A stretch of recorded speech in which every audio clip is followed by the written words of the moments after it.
নমস্কার বন্ধুরা, আজ আমি আপনাদের একটি সালোয়ার কেটে দেখাবো। এখানে আমি 2 গজ পরিমাণ কাপড় নিয়েছি। প্রথমে আমি কাপড়টিকে 4 ভাঁজ করে নেব এবং ভালোভাবে সমান করে নেব। এরপর কাটিং করব।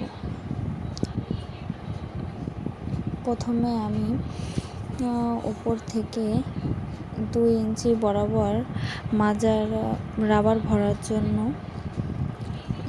কাপড় রেখে নেব। তবে তার আগে আপনারা অবশ্যই আপনাদের ঝুল অনুযায়ী কাপড়টিকে দাগ দিয়ে নেবেন। এখানে আমি 2 ইঞ্চি বরাবর দাগ দিয়ে নিচ্ছি।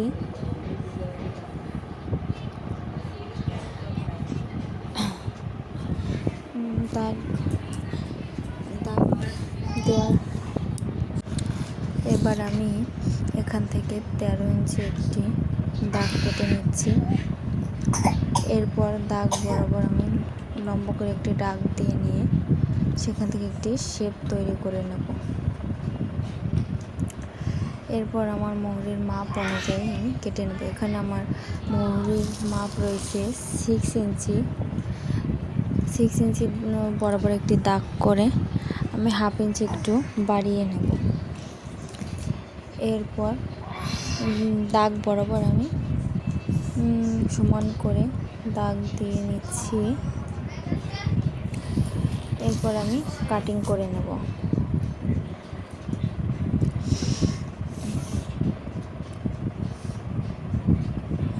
এবার আমি এই দাগ বরাবর কেটে নিচ্ছি। যতটুকু বাড়তি অংশ আছে সেটুকু সমানভাবে কেটে নিয়ে এবার আমি দাগ বরাবর সঠিকভাবে কেটে নেব।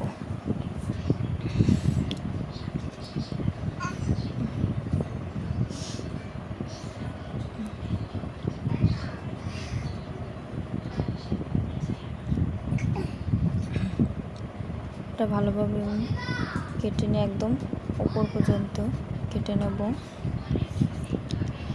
এরপর আমার ভিতরের যে বন্ধ সাইড আছে সেটাকে কেটে নিচ্ছি।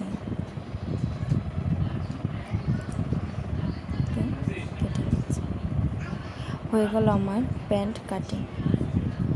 এভাবে খুব সহজে আমরা প্যান্টটি